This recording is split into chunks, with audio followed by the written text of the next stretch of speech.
Hello friends, तो date है आज की 22 अगस्त 2020 और आज हम लोग टोटल 3 आर्टिकल डिस्कस करेंगे। 3 आर्टिकल में से पहला आर्टिकल जो है वो कैसे लॉकडाउन और कोविड-19 का जो पैंडेमिक का जो असर पड़ा है, different sections of the society के ऊपर पड़ा है और कैसे ये लॉन्ग टर्म में हमारे ह्यूमन रिसोर्स डेवलपमेंट के ऊपर एक वेट कॉज करेगा। जैसे कि फॉर एग्जांपल कास्ट गैप के अंदर में डिफरेंसेस जो आ गए हैं, फिर उसके बाद आपके एजुकेशन के ऊपर में क्या फैक्टर कर रहा है ये पैंडेमिक, उसके बाद क्या-क्या इश्यूज़ है और दूसरे जिसकी वजह से हमारे जो ह्यूमन रिसोर्स डेवलपमेंट है वो काफ़ी ज़्यादा इससे क्षति पहुँचा है इसको। इसी से रिलेटेड एक हम मेंस का क्वेश्चन भी रिलेट करेंगे इसके अंदर, जो कि जीएस 2 और जीएस पेपर 1 पॉवर्टी से रिलेटेड है। और उसके बाद इस क्वेश्चन को अटेम्प्ट करने के लिए जैसे ह्यूमन रिसोर्स के लिए कुछ एक थोड़ा-सा एडिशनल स्टैटिक पॉइंट भी मैं इसके अंदर छोड़ूँगा आपके एडिशनल रीडिंग के लिए। उसके बाद सेकंड आर्टिकल हमारा श्रीलंकन कॉन्स्टिट्यूशन के ऊपर में है, कैसे वहाँ पे जो आर्टिकल 19 है श्रीलंकन कॉन्स्टिट्यूशन का उसको रिपील कर के चौथी बार जो वहाँ के जो अभी न्यू लीडर आए हैं वो उसके सत्ता में बैठने जा रहे हैं, उसके ऊपर ये आर्टिकल है। ज़्यादा इसके अंदर एनालिसिस नहीं है, जिस वजह से इसके अंदर जो मेंस क्वेश्चन है वो मैं आज नहीं रखा हूँ। और फिर थर्ड आर्टिकल भी वैसे ही है, इसके अंदर सारे पॉजिटिव पॉइंट्स हैं, जैसे लॉकडाउन जो है वो क्यों इसेंशियल था, इंडिया ने क्या-क्या मेजर्स उठाए लॉकडाउन के अंदर जो काफ़ी ज़्यादा बेनिफिशियल साबित हुए, आरबीआई और बाकी के पॉलिसी रिफॉर्म्स जो हैं वो कैसे। तो जीएस पेपर 3 से इसको आप रिलेट कर सकते हो और जीएस पेपर 2 से भी रिलेट कर सकते हो कि India's policy and affecting the democracy, जो एक टॉपिक है आपका, उससे आप इसको रिलेट कर सकते हो। तो चलिए हम अपना स्टार्ट करते हैं आर्टिकल, बिकॉज़ जो फर्स्ट आर्टिकल है उसके साथ हम लोग मेंस आर्टिकल जो डिस्कस करेंगे वो भी उसमें भी थोड़ा टाइम लगेगा। तो जितने नए बच्चे हैं उसको मैं बता दूं कि द हिंदू 365 अगर आप टाइप करोगे स्पेस बार के अंदर में टेलीग्राम ऐप के अंदर जा करके, तो gkmonk.com सेशन आएगा, इसके फाइल सेक्शन से जाके आप इसके पीडीएफ डाउनलोड कर सकते हो। और वैसे मैं लिंक भी डिस्क्रिप्शन में दे दूंगा, आप पीडीएफ इसका यहाँ से डाउनलोड कर सकते हो। तो जीएस पेपर 1 का ये जो आर्टिकल है, तो जीएस पेपर 1 के पॉवर्टी से आप इसको रिलेट कर सकते हो और जीएस पेपर 3 के Indian economy and issues related to planning mobilisation resources growth development and employment से आप इसको रिलेट कर सकते हो। तो शुरुआत कैसे करा है इस आर्टिकल का? शुरुआत ऐसे करा है कि द ग्रेट लेवलर, ऐसा कहा है वॉल्टर सैडल ने, जो कि ऑस्ट्रेलियन इकोनॉमिक हिस्टोरियन है। उनका ऐसा कहना है कि देखिए, ह्यूमन हिस्ट्री के अंदर में 4 ऐसे कैटास्ट्रॉफिक टाइप्स होते हैं, इवेंट्स आ चुके हैं और आते रहते हैं, जिसके वजह से इकोनॉमी जो है वो इक्वालिटी में पहुंच जाती है। मतलब गरीब जो है वो थोड़ा-सा और मतलब थोड़ा-सा वो थोड़ा वेल वर्स हो जाता है, फिर उसके बाद जो अमीर है वो थोड़ा-सा और गरीब हो जाता है, ऐसा होने लग जाता है। क्यों होता है और कौन-कौन से 4 हैं? पैंडेमिक, वॉर, रिवॉल्यूशन और स्टेट कोलैप्स। स्टेट कोलैप्स जैसे कि अभी आपका वेनेजुला और ये सब जगह पे हो रहा है, साउथ सूडान ये सब जगह पे हो रहा है, तो वहाँ पे जो है ये उसके उसी को कहते हैं कहीं-कहीं स्टेट कोलैप्स। तो ऐसे क्यों होता है? तो ऐसा इसलिए होता है बिकॉज़ जब भी स्टेट कोलैप्स, रिवॉल्यूशन, वॉर या पैंडेमिक आता है तो वहाँ पे लेबर की कमी हो जाती है। जो लोअर और मोर्टेलिटी रेट जो है वो बहुत ज़्यादा बढ़ जाता है। मोर्टेलिटी मतलब आदमी लोग मरने बहुत ज़्यादा शुरू हो जाते हैं, जो बहुत गरीब है वो बचते नहीं हैं और उस वजह से जो लेबर सेक्टर है उसमें कमी हो जाती है। कमी हो जाती है तो लेबर जो है वो लेबर का कॉस्ट बढ़ जाता है। जैसे कि आपने अभी देखा होगा दिल्ली के अंदर में बहुत सारे माइग्रेंट जो है वहाँ से माइग्रेट करके वापस अपने घर चले गए।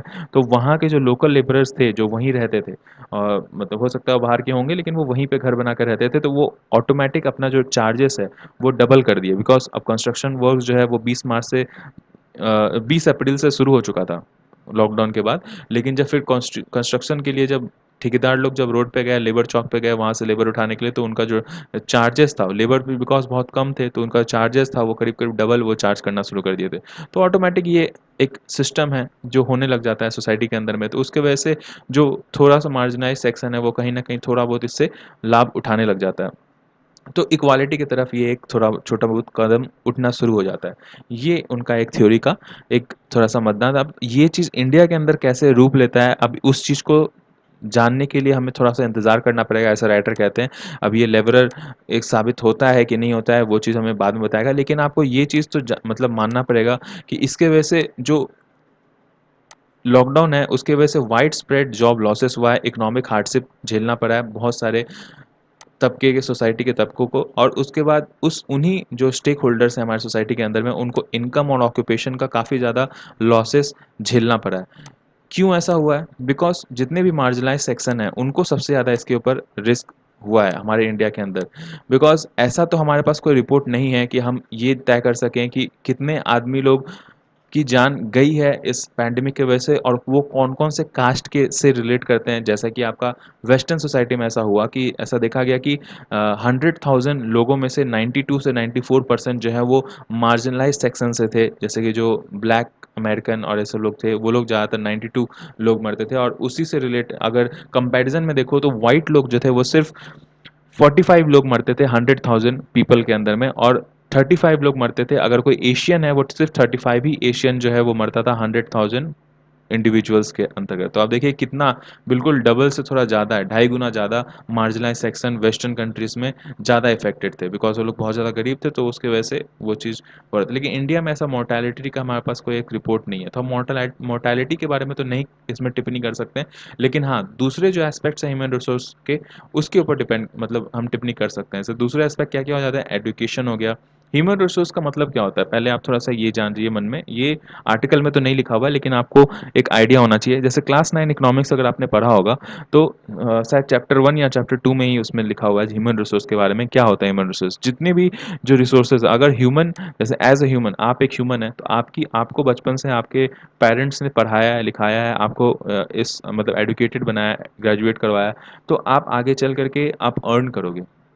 और अब जब ये रिटर्न्स जो है वो थोड़े दिन बाद आते हैं, लेकिन वो अर्निंग के थ्रू जो है वो रिटर्न आता है, और वो आपके फैमिली को ही सपोर्ट करता है, आपके देश को भी सपोर्ट करता है। आप जब टैक्स दोगे तो आपके देश को दोगे, तो वो एक ह्यूमन रिसोर्स जो है वो बचपन से हमने उस चीज़ को क्रिएट किया। ह्यूमन भी एज अ रिसोर्स को ही देखा जाता है, एज अ रिसोर्स देखा जाता है, जैसे और बाकी भी रिसोर्स होते हैं, इंफ्रास्ट्रक्चर हो गया रिसोर्स हो गया, फिर और रिन्यूएबल रिसोर्सेज हो गया, नॉन रिन्यूएबल रिसोर्सेज हो गया। तो हर चीज़ को अलग-अलग डिफाइन करते हैं, वैसे ही उनसे कुछ ना कुछ हम फ़ायदा होता है हमें बाद में चल कर के। जितने भी रिसोर्स हैं उसका मेन मकसद ये होता है कि उससे कुछ ना कुछ फ़ायदा होता है हमें। तो उसी प्रकार से ह्यूमन रिसोर्स भी जो है एक रिसोर्स की तरह से है, जो कि कुछ दिन के बाद वो फ़ायदा देता है। तो ह्यूमन रिसोर्स को डेवलप करने के लिए क्या-क्या चीज़ चाहिए हमें? एजुकेशन चाहिए। अब ये सोच लीजिए ना, बचपन से अगर कोई बच्चा बड़ा होता है, तो उसमें क्या-क्या चीज़ उसको बड़ा करने में लगता है, एक प्रॉपर आदमी बनाने में, कि जो वो आगे चल कर के एक अच्छा रिटर्न दे सके। अगर मान लीजिए कोई एमबीए करता है बड़ा होकर, तो वो क्या बचपन से उसको एक बढ़िया उसको खाना-पीना उसको चाहिए।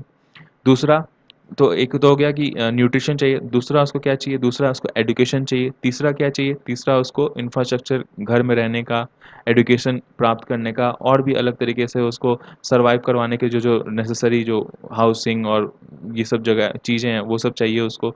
और फिर फोर्थ जो है, आपको आगे चल के एम्प्लॉयमेंट, ये सब जो है वो चाहिए होता है।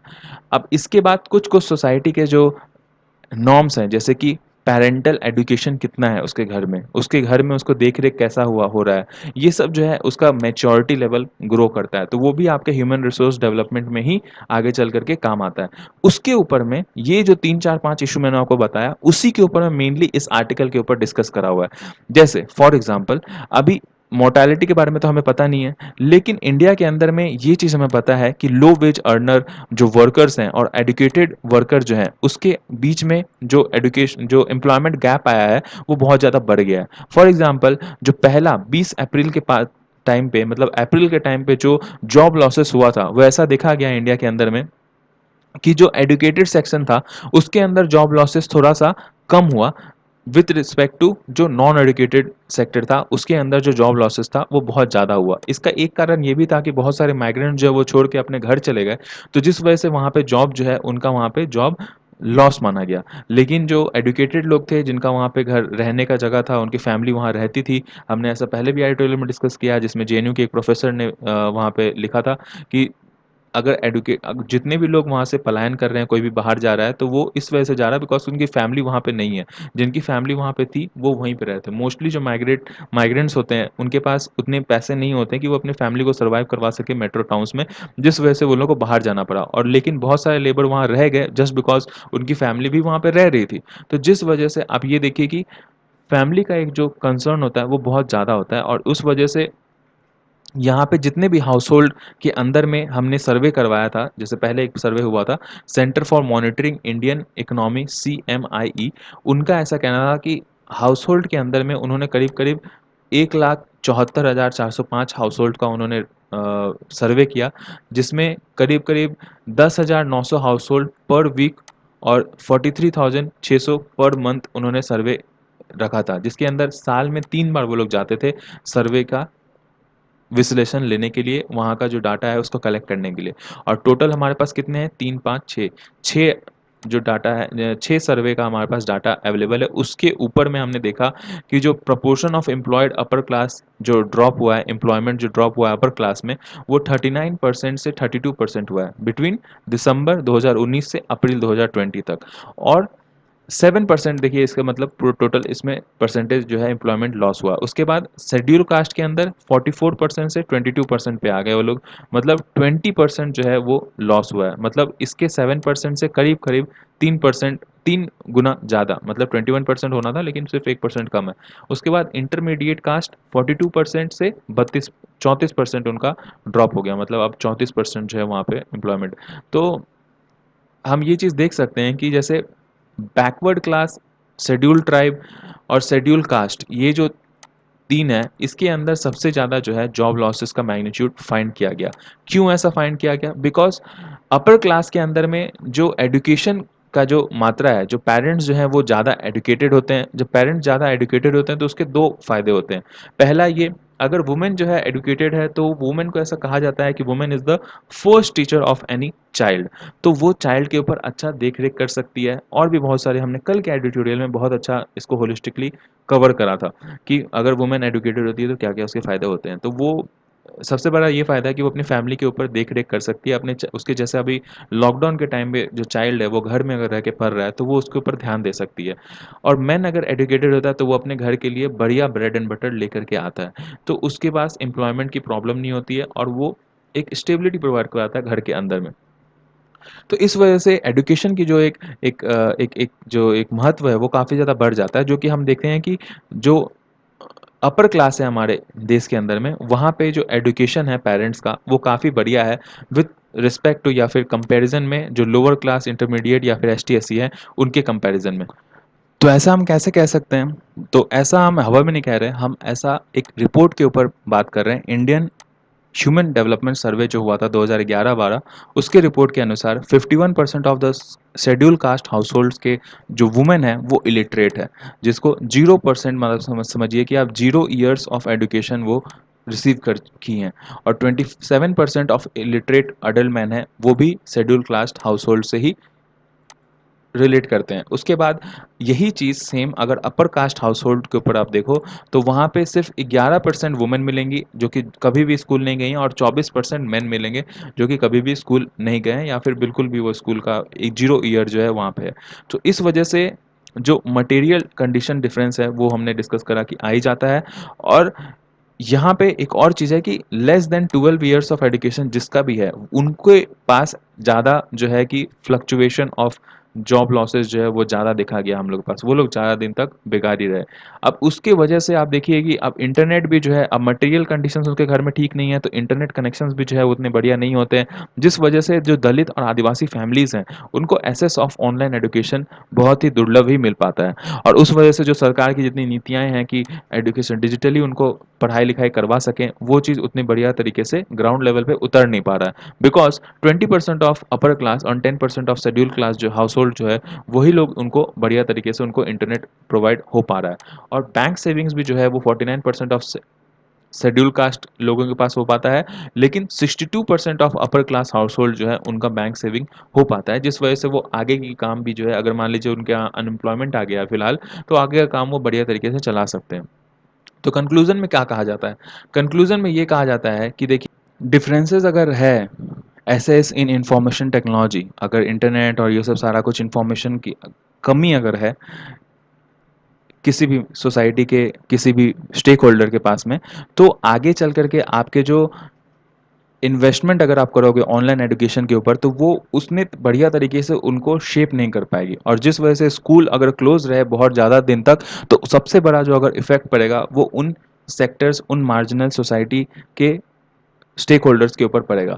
और इनको अगर आपको ठीक करना है तो आपको इस वाले इकोनॉमिकल डिस्ट्रेस से निकलने के लिए हेल्थ एजुकेशन के ऊपर में और ज़्यादा बढ़िया तरीके से खर्च करने की बहुत ज़्यादा ज़रूरत है। तभी जो ये फ्यूचर शॉक्स हैं और अभी कनकरेंट जो शॉक्स है उससे अपने देश को आप निकाल पाओगे। ठीक है, तो ये स्पेस है आपका, स्पेस फॉर नोट्स के लिए। जब आप पीडीएफ डाउनलोड कर लोगे या फिर जब वर्ड डाउनलोड कर लोगे तो उसमें आप अपने खुद के शॉर्ट नोट्स या फिर एडिशनल नोट्स बना सकते हो। मेंस क्वेश्चन जो इसमें आपको अटेम्प्ट करना है कि जो हमने ऊपर जिसका एनालिसिस पढ़ा था, जो एक ऑस्ट्रेलियन राइटर था उसके बारे में, तो उस वो ऐसा डिस्क्राइब करता है कि pandemic is as a leveller, तो evaluate what are pandemic implications on Indian human resource development. Evaluate word जब आ जाता है ना डायरेक्टिव में, तो उसमें आपके आंसर का जो स्ट्रक्चर होना चाहिए, देखिए ये सब डायरेक्टिव वर्ड्स आपके स्ट्रक्चर को डिफाइन करते हैं किसी भी आंसर राइटिंग के अंदर में। अब उसके अंदर पॉइंट्स कैसे डालने हैं वो आपका स्ट्रक्चर ही डिफाइन करेगा। अभी देखिए, अगर हम लोग को इवैल्यूएट नहीं मिलता ना, एक्सप्लेन या डिस्क्राइब ऐसा कुछ मिलता, तो हमें इतने सारे जो ये संस्थाओं का जो नाम है, जैसे CMEI का हमने इसमें जिक्र किया है, ये IHDS का जिक्र किया है, फिर आरबीआई का भी हमने जिक्र किया है एक जगह पे, जो अनएम्प्लॉयमेंट वाला जो रेट था, फिर DRM जो है इसका जिक्र किया हमने। तो ये सारे जो डाटा, इतने सारे जो भर भर के इसके अंदर डाला हमने, वो चीज़ हमें डालने की ज़रूरत नहीं पड़ती। इवैल्यूएट का मतलब ही ये होता है to identify and write about the main issues, giving your reaction based upon what you have read, heard in various newspaper, lectures and reports. Avoid purely personal opinion. तो जब आपको अपने इश्यूज को सब्सटैंटिएट करना है, उसको एग्जाम्पल दे दे के बताना है कि हमने ये चीज़ को यहाँ से पढ़ा है, हमने ये चीज़ को वहाँ से पढ़ा है, तो उसके लिए बहुत ज़रूरी हो जाता है कि आप सारे न्यू न्यू जो जो जितने भी संस्थाएं हैं उनके इसमें नाम जोड़ें। उसका जो है एक एक लाइन में हम उसको बताएं कि वो क्या कहता है, उसके बाद उसका नाम बीच बीच में जोड़े। तो अब इसमें हमने इंट्रोडक्शन कैसे शुरू किया है, जैसे ये क्वेश्चन कहता है, जिसके ये राइटर जो है वो उसने जो बताया है लेवलर, उसको थोड़ा सा और हमने डिफाइन करा है। हमने ये बताया कि उसने 4 कैटास्ट्रोफिक चीज़ के बारे में बताया जो कि ग्रेट इक्वालिटी को लेकर के आता है, सॉरी। पैंडेमिक जो है उसमें से एक है जो कि मार्जिनलाइज सेक्शन के ऊपर काफ़ी बड़ा एक जो मतलब इम्पैक्ट छोड़ता है, जो कि ओवरऑल ग्लोब के ऊपर ये छोड़ा है। अब उसके बाद बॉडी के अंदर आते हैं, हम डायरेक्ट अपने इस वर्ड के ऊपर आते हैं, जो ह्यूमन रिसोर्स जो वर्ड यूज़ किया गया है इसके अंदर, उसके ऊपर आते हैं। उसके उसको यहाँ पे हम अपना ह्यूमन रिसोर्स के अंदर में जितना हमने बताया उसके, अब ह्यूमन रिसोर्स के अंदर में जितने उसके डेवलपमेंट में जितने जो प्रॉब्लम्स हैं उन सब चीज़ को हम लोग एक एक करके इसके अंदर सब हेडिंग दे देकर और तब आगे डिफाइन मतलब उसके पॉइंट्स लिखेंगे। Pandemic has led to widespread job losses. अब देखिए, अनएम्प्लॉयमेंट की बात करी हमने, इकोनॉमिक हार्डशिप, जो देश की जो जीडीपी कम हो गई है, बॉटल नेक पहुंच गया है, इन्फ्लेशन काफ़ी ज़्यादा बढ़ गया है, जिस वजह से जो कैश इनफ्लो है उसमें काफ़ी ज़्यादा प्रॉब्लम है। फिर उसके बाद कास्ट गैप के ऊपर बताया कि वो बढ़ने में उनको क्या प्रॉब्लम आ रहा है, because of the differential education जो है उसके वजह से, जो या फिर जो कास्ट हायर कास्ट लेवल पे जो एजुकेशन की जो प्रॉब्लम है उसके वजह से। ओबीसी एसटी एससी का आप ऊपर से डाटा लिख करके इसमें छाप सकते हो। फिर उसके बाद इश्यूज ऑफ विद टेक्नोलॉजी, जो सरकार की अभी फॉलोइंग जो कुछ टेक्नोलॉजी से वो लोग यूज़ करने मतलब बूस्ट करने की कोशिश कर रहे हैं, स्कूल क्लोजर जो हो गया है उसको कहीं ना कहीं वो गैप को ब्रिज करने की कोशिश कर रहे हैं, वो चीज़ भी इन तक नहीं पहुंच पा रहा है because of issues of technology, digital literacy है। फिर उसके बाद गांव देहात में उनके पास मोबाइल नहीं है, गरीबी है, फिर बहुत जगह बैंडविड्थ नहीं पहुंचता है, इंटरनेट नहीं पहुंचता है। फिर लैक ऑफ गाइडेंस में हमने बताया जैसे कि मार्जिनलाइज फैमिली के जो मुखिया हैं या फिर जो उनके घर में बहुत सारे लोग जो है पढ़ाई लिखाई नहीं किए हैं, जिस वजह से जो बच्चे जो हैं वो घर के अंदर में पढ़ नहीं पाते हैं, उनको घर के अंदर वो गाइडेंस नहीं मिल पाता जो उनको मिलना चाहिए, जिसमें वो थोड़े से शहर के बच्चों से मार खा जाते हैं, पीछे रह जाते हैं। तो इसके अंदर आप जो डाटा है वो ऊपर से आप छाप सकते हो। इसके अंदर एक मैंने भी इसमें डाटा डाला है कि जैसे 2011 का सेंसस जो है वो कहता है कि 32.23% जो है ओवरऑल महिलाएं रूरल एरिया में वो इलिटरेट है। तो आप समझिए कि ये 32.23% जो महिलाएं हैं 2011 के टाइम पे 7 से 14 के बीच में थी, तो आज के डेट में 2020-21 के टाइम पे अब तो वो शादी हो गया होगा मोस्टली का, मान लीजिए 70-75% का भी अगर शादी हो गया होगा, तो आज उतने सारे फैमिलीज़ के जो बच्चे हैं वो बिना फर्स्ट टीचर के सर्वाइव कर रहे हैं। तो ऐसे ही 3-4-5 पॉइंट और लिख सकते हो आप। वे फॉरवर्ड के अंदर में 2-3 पॉइंट आप खुद से लिख सकते हो कैसे हम इन सब चीज़ों को जो है कि बढ़ा सकते हैं, स्टेक मतलब उनको थोड़ा सब मतलब सपोर्ट दे सकते हैं। और उसके अंदर में डोमेस्टिक रिसोर्स मोबिलाइजेशन DRM का भी आप एक यूज़ कर सकते हो। डोमेस्टिक रिसोर्स मोबिलाइजेशन है क्या, एडिशनल रीडिंग के अंदर में मैंने इसको डिफाइन कर दिया, और उसके क्या क्या DRM के क्या क्या फ़ायदे हैं वो भी ये 6 पॉइंट में आप इसको पढ़ सकते हो आराम से, बिल्कुल सिंपल इंग्लिश में लिखा हुआ है, आप पढ़ सकते हो। नेक्स्ट आर्टिकल के ऊपर चलते हैं, repeal and reform of Sri Lankan constitution. अभी नेक्स्ट वाले आर्टिकल में, आर्टिकल तो उतना बड़ा नहीं है, आर्टिकल छोटा सा ही है, लेकिन इसके अंदर से क्वेश्चन जो निकल करके आता है वो 2013 आई गेस, 13 या 15, 2013 के यूपीएससी में डायरेक्ट क्वेश्चन ये आ चुका है। In respect of India Sri Lanka relation discuss how domestic factors influence the foreign policy. तो ये 200 वर्ड में लिखना था उस टाइम पे, और बिल्कुल इससे रिलेटेड ये क्वेश्चन, ये पूरा आर्टिकल आप समझ सकते हो। और इससे रिलेटेड मैंने एक क्वेश्चन से रिलेटेड ये अपना ये आर्टिकल और फिर एक लाइव मिनट का आर्टिकल जो कि कुछ साल पुराना है उस टाइम का ये लमसम का है। तो ये दोनों को मिक्स करके आप इस वाले को आंसर को आप लिख सकते हो, डिवाइस कर सकते हो। डिस्कस इसमें है वर्ड कीवर्ड, तो डिस्कस के बारे में मैंने आपको बता दिया, यहाँ पे आप देख करके कहा गया। इसके बारे में डिस्कस करेंगे अभी हम लोग। फिलहाल अभी इसमें देखें कि repeal and reform on Sri Lankan constitution, GS paper 2, India and neighbourhood countries. अभी देखिए, आपको ये पता होगा अभी कुछ दिन पहले श्रीलंका के अंदर इलेक्शन हुआ था, वहाँ पे चुन करके न्यू जो लीडर वहाँ पे आए हैं। अभी ये जो न्यू लीडर वहाँ पे आए हैं तो वहाँ पे एक इलेक्शन कमीशन बना था, जैसे इंडिया का इलेक्शन कमीशन है। तो उसके प्रकार उसके जो न्यू जो फ्री एंड फेयर इलेक्शन हुआ उसके मैंडेट से एक बहुत ही बड़ी मेजॉरिटी के थ्रू चौथी बार ये जो है न्यू लीडर बन करके आए हैं। इससे पहले भी जो है कि इनके भाई वहाँ पे जीतते आए थे। और अभी फ़िलहाल जो है कि जो न्यूली इलेक्टेड पार्लियामेंट जो बना है उसके अंदर बहुत सारे जो अलग अलग जो लीडर्स चुन करके आए हैं, तो उसमें श्रीलंका के जो न्यू प्रेसिडेंट है वो गोटाबिया राजपक्सा जो है वो अपनी सरकार बनाएंगे। अब इनका मेन ये आर्टिकल का क्या मुद्दा है कि, और मेन क्या कंसर्न है इंडिया का, कि अब वो लोग जो है कि लैंडमार्क जो 19th अमेंडमेंट लाया गया था पहले, उसको रिपील करना चाहते हैं और फिर बाद में जो पूरा कॉन्स्टिट्यूशन है उसको ही नया तरीके से लिखना चाहते हैं। और ये उनका इलेक्शन का मैंडेट भी था। पहले जो है ये 19th अमेंडमेंट है क्या और ये क्यों आया था, तो देखिए 19 अमेंडमेंट जो है कुछ साल पहले आया था वहाँ पे, और उसके अंतर्गत उस टाइम पे जो जितने भी जो मेंबर्स चुन करके आए थे, तो 225 मेंबर्स करीब करीब चुन करके आए थे श्रीलंकन पार्लियामेंट के अंदर में। और उसमें से 215 मेंबर जो है वो वोट किए थे इसके फेवर में कि ये अमेंडमेंट लाना चाहिए। तो ऐसा क्या है ये अमेंडमेंट में, इस अमेंडमेंट के अंतर्गत नए कॉन्स्टिट्यूशनल बॉडी जैसे इंडिया के अंदर बैठाए गए हैं इलेक्शन कमीशन ये सब, तो वो सब को वहाँ बैठाया गया ताकि वो ओवरसी कर सके कि कंट्री में free and fair election, free and fair सब कुछ, बाकी और भी जो है मतलब रूल ऑफ लॉ को बढ़िया तरीके से वो इंस्टीट्यूट करवा सके।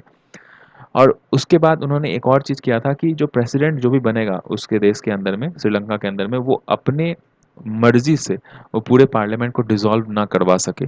तो जो प्रेसिडेंट है उसको एग्जीक्यूटिव के दायरे के अंदर में लेकर के आया, और लेजिस्लेचर को जो है वो सर्वोपरि बनाया गया कि जैसे इंडिया के अंदर होता है कि लेजिस्लेचर का अगर डिमांड हो, लेजिस्लेचर का अगर मर्जी हो, तो ही आगे चल करके जो है कि ज़्यादा से ज़्यादा डिसीजन धरातल पे बढ़िया तरीके से उतर पाते हैं। तो ये डेमोक्रेटिक एक वर्जन है। लेकिन अभी जब ये 19th अमेंडमेंट अब रिपील हो जाएगा, तो अब क्या होगा, फिर बैक टू नॉर्मल हो जाएगा। अब होगा क्या कि वैसे ही इलेक्शन कमीशन भी हट जाएगा, और फिर उसके बाद ये जो प्रेसिडेंट के पिम्स एंड फैंसिस पे फिर से डिसॉल्व करवा दी जा सकती है कोई सा भी पार्लियामेंट। और फिर उसके बाद जब इलेक्शन कमीशन नहीं रहेगा तो अपने मन मर्जी से ये लोग जैसा मन चाहे वैसा वोटिंग करवा करके, या फिर जब भी वो लोग अपना वोट ले लिया करेंगे, और फिर उसके बाद फिर से वैसे ही जो है पहले जैसे इनका होता था, जैसे कि 2009 के टाइम पे इनका यहाँ पे बहुत सारा जो वहाँ पे एक एक रिबेल चल गया था, सिविल वॉर टाइप से चल रहा था श्रीलंका के अंदर में, वैसे ही सिचुएशन आने की आशंका है। तो यही अब जब लेके आए हैं, तो ऐसा उन जनता को उन्होंने क्या कहा कि हम क्यों ये चीज़ को रिपील करना चाहते हैं, क्योंकि उनके इलेक्शन का एक बहुत बड़ा मैंडेट था कि हम अगर आएंगे तो न्यू कॉन्स्टिट्यूशन लेकर के आएंगे।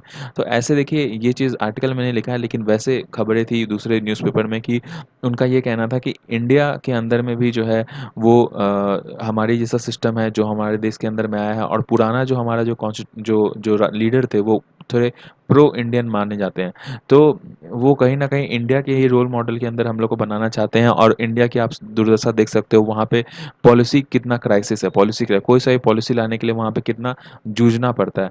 तो वो चीज़ से हम लोग को यहाँ पे निकल कर के बाहर आना पड़ेगा, और उसमें जो अब उसके बाद जब ये चीज़ निकल के अब ये सब दलील और बहुत सारा दलील उन्होंने दिया था, तो वहाँ पे जो अभी के जो लीडर है वो चौथी बार बन के आए, बिकॉज़ वो सिंघली से ज़्यादा वो अपना वो मतलब उन सपोर्ट पाते हैं, और ऊपर से वो चाइना जो है, चाइना प्रो चाइना लीडर माने जाते हैं। तो अब ये हो गया है कि अगर वो आ जाते हैं फिर से, तो चाइना की जो पकड़ है वो श्रीलंका के ऊपर और भी ज़्यादा बन जाएगी। इंडिया जो है कुछ जैसे प्रोजेक्ट्स, जैसे हमने हम्बनटोटा के पास में अभी एयरपोर्ट बनाने की बात करी थी। फिर उसके बाद इधर कोलंबो कोलंबो के पास में जापान और इंडिया दोनों एक साथ मिल करके वहाँ पे पोर्ट लेना चाहते थे। लेकिन अब ये जो सरकार नई वाली जो आ गई है, तो अब उस वाले पे वो उसने रोक लगा दिया है। और ये रोक लगा देने से हमारे लिए जो है कि डिप्लोमेटिकली वहाँ पे बहुत ज़्यादा प्रॉब्लम हो गया, बिकॉज़ जब श्रीलंका हम्बनटोटा पोर्ट ले चुका था, तो उसके बाद हमारे लिए बहुत ज़्यादा ज़रूरी हो गया था कि वहाँ पे हमारा भी कुछ शेयर हो उसके श्रीलंका के ज़मीन के ऊपर में।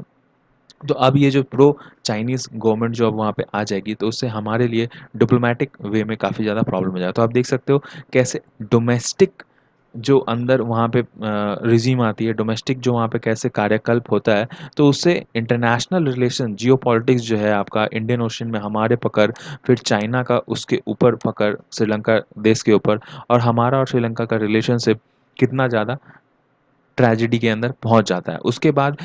उसके बाद भी अंदर में अब वो जो नया रिजीम चुन कर के आया है, वो ज़्यादा सिंहलीस को ज़्यादा वो सपोर्ट करता है, और हमारे जो इंडिया के बहुत सारे जो मिलियंस ऑफ जो तमिल वहाँ पे रहते हैं, तो श्रीलंकन तमिल, तो उनको जो हमारे जो इंडिया के जो तमिल हैं उनको काफ़ी ज़्यादा सपोर्ट करते हैं, और दोनों आपस में सोचते हैं एक दूसरे को, मतलब काफ़ी ज़्यादा उन दोनों में वो है, अफेक्शन काफ़ी ज़्यादा है, जिस वजह से बहुत बार ऐसा देखा जाता है कि सेंटर की गवर्नमेंट को हमारे साउथ इंडियन गवर्नमेंट जो है वो श्रीलंका के डोमेस्टिक जितने भी वहाँ पे जो प्रॉब्लम्स होते हैं उनके वहाँ पे तमिल में, तो उसके लिए हमें यहाँ पे प्रेशराइज़ करता है। इनफैक्ट बहुत बार ऐसा भी हुआ है कि वहाँ से फुटबॉल टीम आई है, तो यहाँ पे उनको वापस करवा दिया गया। जब जयललिता का जब सरकार था, तो फुटबॉल टीम को यहाँ खेलने नहीं दिया गया साउथ इंडिया में, उनको वापस करवा दिया गया। इनफैक्ट जो मुथैया मुरलीधरन भी यहाँ पे जब चेन्नई सुपर किंग के अंदर क्रिकेट आईपीएल में जब वो खेलना चाहते थे, तो एक दो बार ऐसा हुआ था सीन कि बहुत ज़्यादा वहाँ पे ड्रामा हो गया था। और फिर अभी चेन्नई के अंदर में जैसे जब चेन्नई टीम जो निष्कासित हुई थी, तो उसके बाद फिर कुछ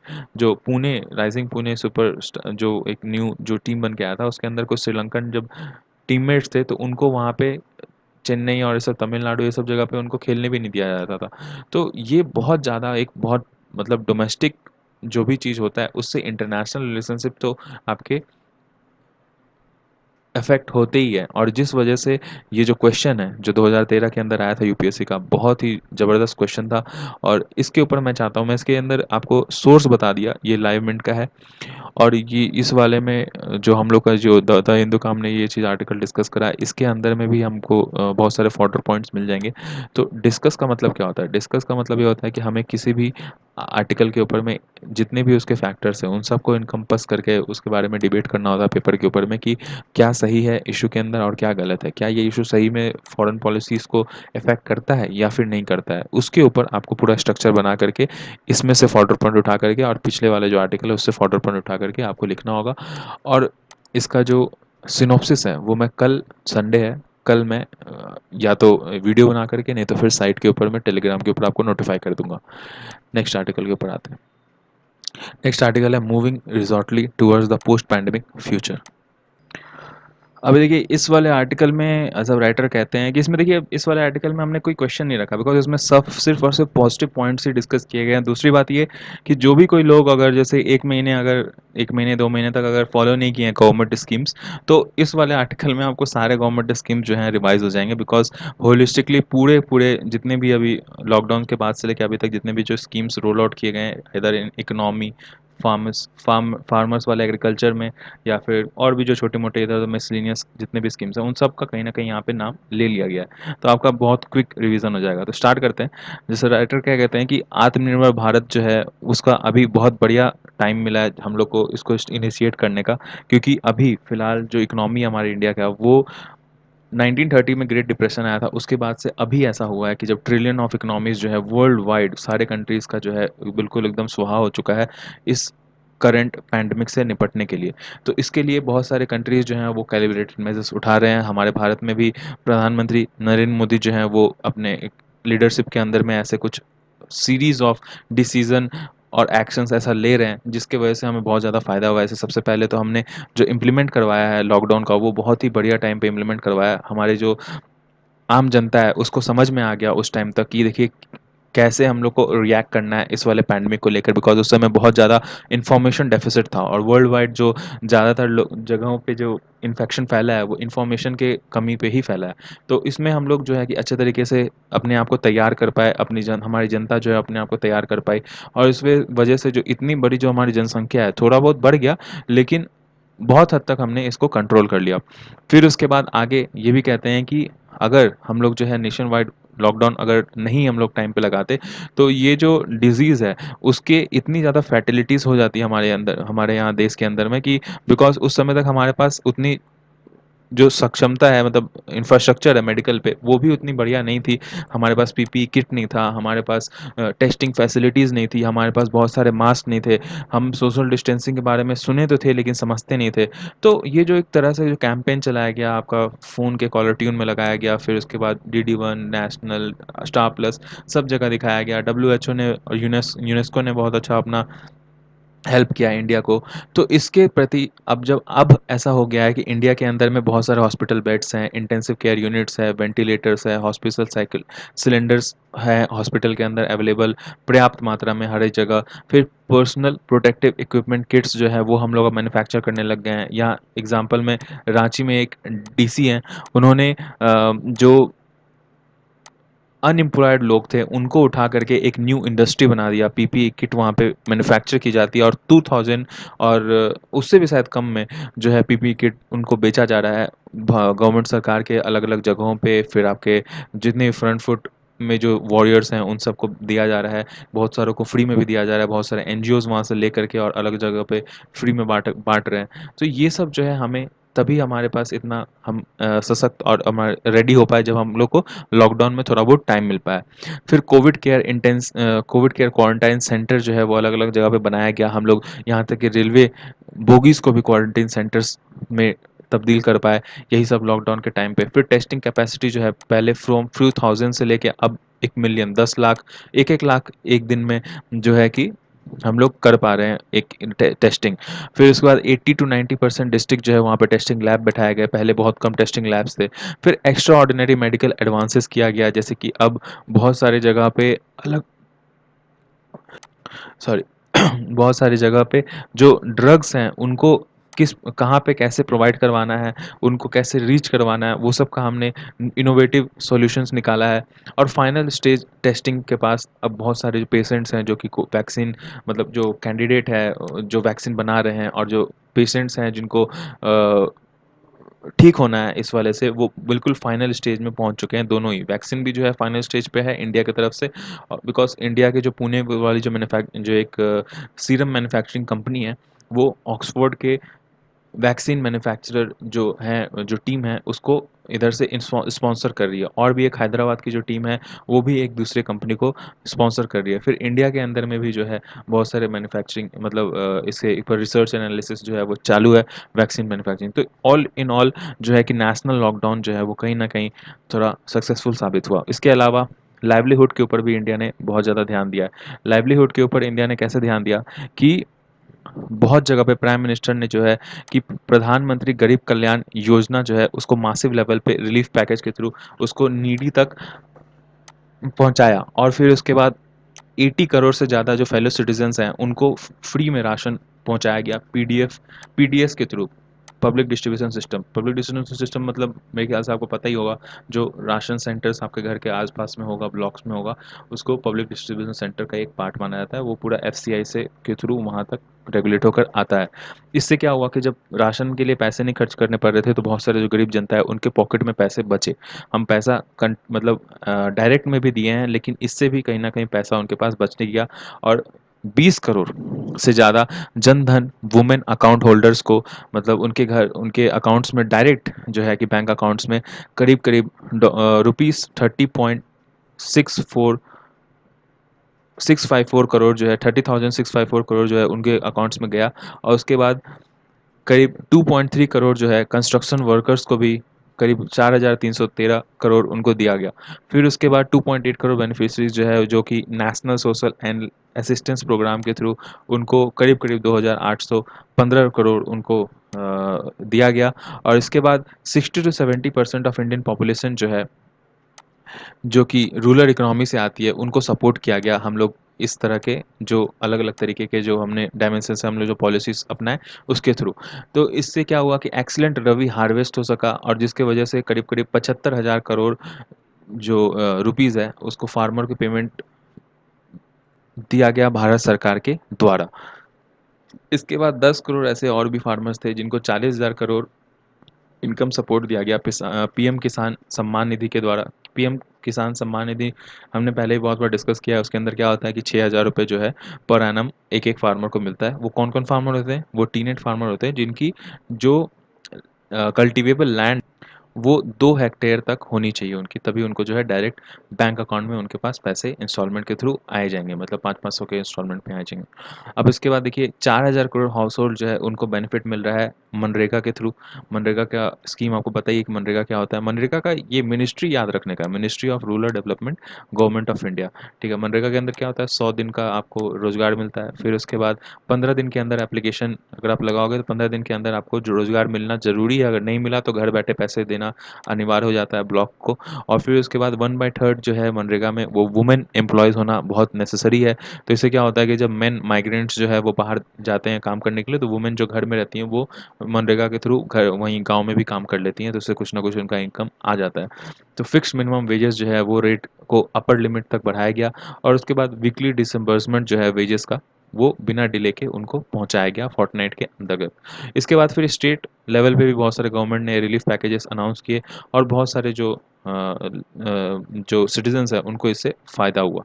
इसके बाद आरबीआई ने भी बहुत सारे एक्शंस लिए हैं, पॉलिसी एक्शन, जैसे कि फॉर एग्ज़ाम्पल एमएसएमई माइक्रो और स्मॉल जो एंटरप्राइजेज़ हैं, उनको प्रोवाइड करवाया गया सब्सटेंशियल रिलीफ के बिना कोलैटरल के उनको लोन प्रोवाइड करवाने की बात की गई, जिसमें अभी आधा से ज़्यादा जो लोन है वो दे दिया गया है। जैसे 3 लाख करोड़ का जो ये पैकेज अनाउंस किया गया था, इसमें collateral free loan MSME borrowers को देने की बात की गई थी।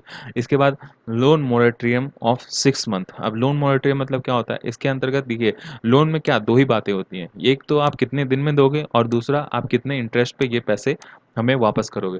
तो जब लोन मोरेटोरियम जब होता है या फिर जो रीस्ट्रक्चरिंग ऑफ लोन होता है, लोन मोरेटोरियम नहीं, रीस्ट्रक्चरिंग ऑफ जो लोन होता है, उसके अंदर क्या होता है, लोन मोरेटोरियम में तो क्या हो गया कि आपको 2-3 महीना जब भी जितना डिसाइड करेगी गवर्नमेंट उतना दिन आपको माफ़ कर दिया, कि मतलब इतने दिन तक आप स्किप कर दीजिए, उतना पैसा आपको देना है लेकिन ये 2 महीने के बाद से आप दीजिएगा, ये 2 महीना एब्सेंट रहेगा, हम लोग आपको रिलीफ दे रहे हैं, 2 महीना आप कुछ मत पैसा दीजिए। लेकिन अगर मान लीजिए दिसंबर में आपका पूरा साल खत्म हो रहा था, तो अगले बार 2 महीने उसमें और प्लस करके फरवरी में खत्म होना शुरू हो जाएगा। ये लोन मोरेटोरियम हो गया। अब लोन रीस्ट्रक्चरिंग में क्या होता है, जो 2 बातें बताई आपको, कितना इंटरेस्ट में दिया जा रहा है और कितने दिनों तक दिया जा रहा है, उसको रीस्ट्रक्चर कर दिया जाता है। कहीं-कहीं पे जो है कि इंटरेस्ट रेट कम कर दिया जाता है और कहीं कहीं पे क्या होता है कि मान लीजिए अगर महीने में उनको 20,000 रुपए देना है, तो उनको सरकार कह देती है कि हम आपका लोन जो है इस साल के दिसंबर तक खत्म हो रहा था, तो आप अगले साल के नवंबर तक दे दीजिएगा ले, और हर महीने जो है आपको 20,000 की जगह अब सिर्फ 12,000 रुपया या फिर 8,000 रुपया आपको देना पड़ेगा। तो ये लोन रीस्ट्रक्चरिंग के अंदर आता है। तो वो लोन रीस्ट्रक्चरिंग जो है अभी अगस्त 31 से लगा दिया जाएगा बहुत सारी जगहों पे। इसके अलावा जो national bank of agriculture and rural development NABARD जो है, small industries development bank of India जो है, और उसके बाद national housing bank, non banking financial companies, ये सारे को अभी रीफाइनेंसिंग फैसिलिटीज़ जो है वो भी प्रोवाइड करवाई गई है। इसके बाद बहुत सारे जो अलग इंटरेस्ट रेट में जो है कमी किया गया है भारत सरकार के द्वारा, ताकि जो मार्केट के अंदर में क्रेडिट है उनको स्टेबलाइज़ किया जा सके, और जो अगर कोई क्रेडिट लोन लेना चाहता है तो वो भी लोन ले सके, जिसकी वजह से जो कैश की जो मात्रा है सरकार मतलब आम जनता के अंदर में और मार्केट के अंदर में वो बढ़ जाए, और उससे थोड़ा बहुत कैश फ्लो जो है वो बढ़ना शुरू हो, और जो फेलियर ऑफ जॉब लॉसेस जो हुआ है बिजनेस फेलियर की वजह से बहुत सारा, तो उनको कहीं ना कहीं हम लोग ठीक कर पाएँ, सही जगह पे ले पाएँ। इसके अलावा भी बहुत सारे की रिफॉर्म्स लिए गए हैं, जो कि आत्मनिर्भर भारत रिवाइवल पैकेज के अंतर्गत लिया गया, जिसके अंतर्गत टोटल 5 सेक्शंस के अंदर ये सारा कुछ लिया गया। सबसे पहला क्या, एग्रीकल्चर के अंदर, दूसरी बात डिफेंस के अंदर, तीसरा इलेक्ट्रॉनिक मैन्युफैक्चरिंग के अंदर, चौथा कोल माइनिंग और पब्लिक सेक्टर। एग्रीकल्चर के अंदर क्या-क्या? एग्रीकल्चर के अंदर ये कि सीरीज़ ऑफ ऑर्डिनेंस डाल-डाल के, ऑर्डिनेंस क्या होता है? जब लेजिस्लेचर जो है वो सत्र में नहीं होता है, अगर मान लीजिए पार्लियामेंट है, तो पार्लियामेंट अगर सत्र में नहीं हुआ, तो प्रेसिडेंट जो है वो ऑर्डिनेंस पास कर सकते हैं जो कि 6 महीने के लिए दायरे के लिए वो वैलिड होता है। अगर 6 महीने में जो है कि पार्लियामेंट सत्र में आ जाती है, अगर वो उस वाले ऑर्डिनेंस को आगे बढ़ाना है तो वो लोग उसके लिए लॉ पास कर देते हैं। अगर नहीं बढ़ाना है तो उसको छोड़ देते हैं, तो फिर अपने आप 6 महीने के बाद वो ऑर्डिनेंस जो है वो नल एंड वॉइड हो जाता है। तो ऑर्डिनेंस के तहत हम लोग बहुत सारे प्राइस कंट्रोल किए, जहाँ पे जो एग्रीकल्चर के अंदर में प्राइस कटिंग और जहाँ पे चाहिए था वहाँ पे किया गया। उसके बाद जो मिनिमम सपोर्ट प्राइस है उनको भी कंट्रोल किया गया। फिर उसके बाद जो अब फार्मर्स जो हैं पहले जो है कि मंडी में जाके ही सिर्फ अपना अनाज बेच सकते थे, अब फार्मर जो है मंडी के बाहर भी बहुत जगह बेच सकते हैं।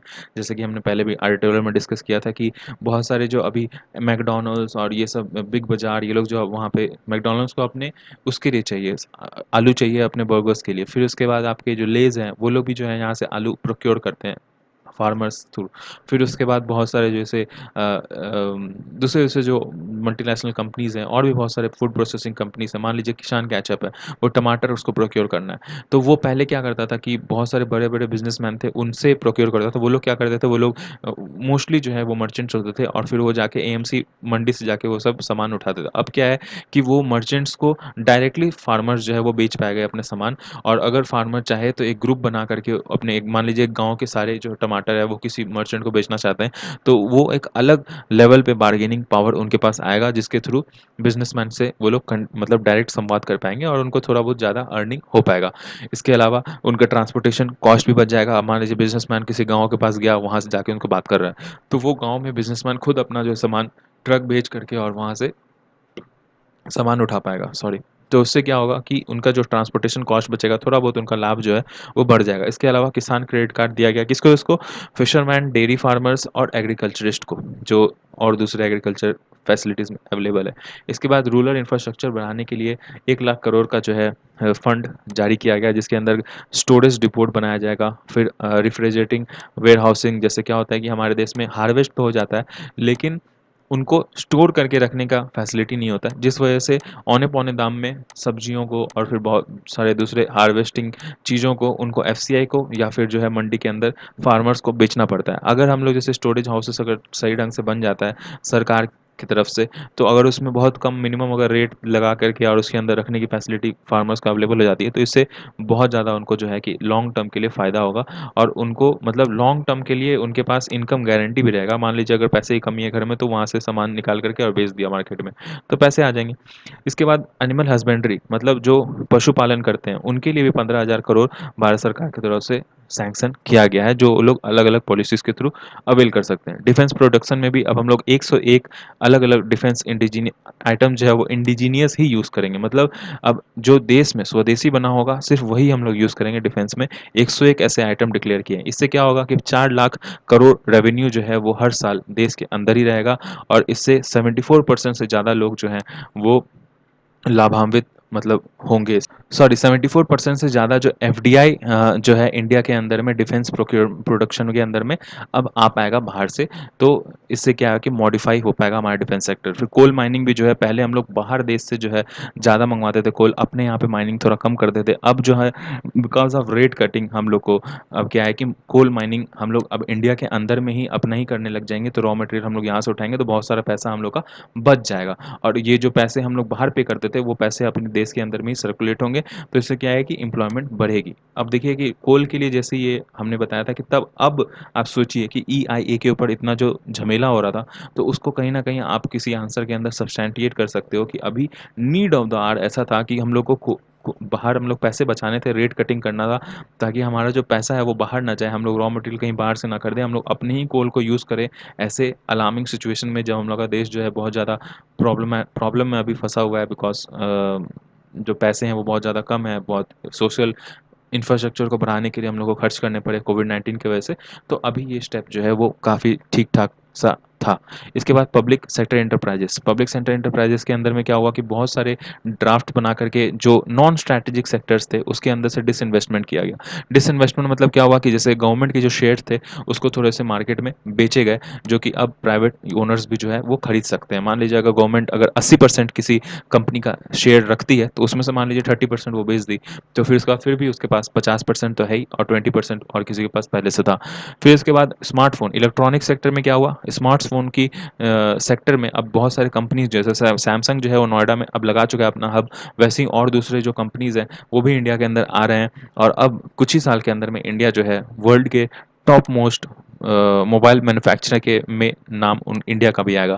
तो ये सब सारे नॉर्म्स की वजह से एक कॉन्फिडेंस आया है जो भारत सरकार के लोगों के अंदर में भी आया है और जो एफडीआई में जो इन्वेस्टर इन्वेस्ट करते हैं उनके अंदर भी कॉन्फिडेंस आया कि भारत जो है अब धीरे धीरे करके रिकवर कर पाएगा और इसी वजह से अब धीरे धीरे हमारा जो डॉलर के प्रति जो रुपया है वो भी स्ट्रेंथन हो रहा है। अब ये कितना हो रहा है ये वाला मत लिखिएगा थोड़ा, क्योंकि लिख तो दिया है इसमें राइटर ने, लेकिन अब वैसा हो तो नहीं रहा, आपको पता ही है।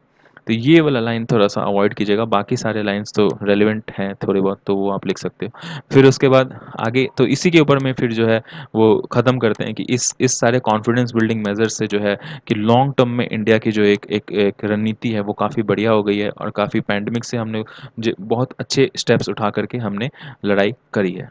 तो आज के लिए इतना ही था फ्रेंड्स।